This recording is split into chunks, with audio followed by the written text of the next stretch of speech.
هو أنا لازم أصحى كل يوم 5 الفجر عشان أنجح؟ أصل أنا النهارده صحيت متأخر وفتحت السوشيال ميديا لقيت كل الناس بتقول لي اصحي 5 الفجر واقري 3 كتب واجري 10 كيلو واشربي عصير سبانخ وإلا عمرك ما هتنجحي. حاسس إنك اتأخرت صح؟ وأنا كمان. بس يا ترى هل فعلا النجاح ليه ميعاد ثابت ولا السر طلع في حاجة أعمق من كده بكتير؟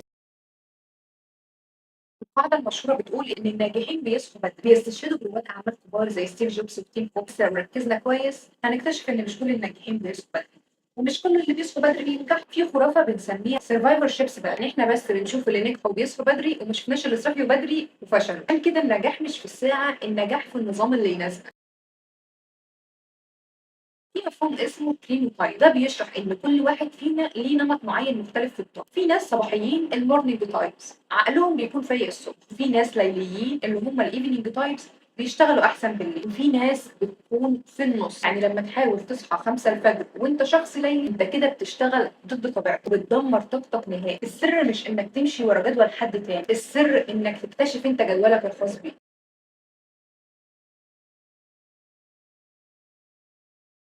وركزنا في العوامل المشتركة بين الناس اللي نجحت نلاقي حاجات تانية زي وضوح الرؤية والانضباط والتركيز وتقليل التشتيت والمراجعة المستمرة، سواء بيصحوا 5 الفجر أو 11 الظهر. زي ما قلنا النجاح مش في الساعة، النجاح في السلوك.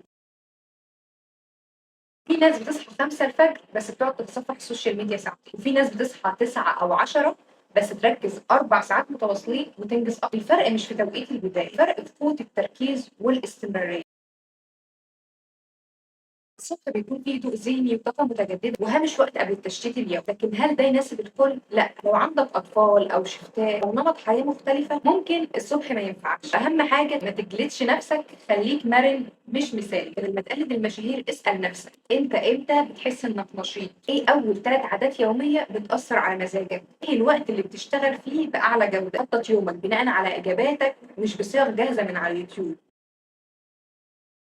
لو عايز فعلا تجرب الصبح جربه بهدوء، قدم ساعة نومك بالتدريج، خفف الإضاءة بالليل، بلاش شاشة قبل النوم. جرب تصحى بدري كل يوم عن اليوم اللي قبله بنص ساعة وشوف الفرق. خلي دايما القاعدة دي في دماغك، المرونة أهم من المثالية. وخليكوا فاكرين success is not about waking up early, it's about waking up with purpose. مش لازم تصحى 5 الفجر عشان تنجح، لكن لازم تلاقي وقتك الذهبي تبنيه بعادات بتخدم مش بتضغطك، سواء بدأت يومك مع الشمس أو بعد ما تشرق بكتير. النجاح الحقيقي هو إنك تعيش يومك بوعي، تختار طريقك بإرادتك. وخطوة جديدة درس جديد، وإحنا دايما مع بعض في رحلة المعرفة.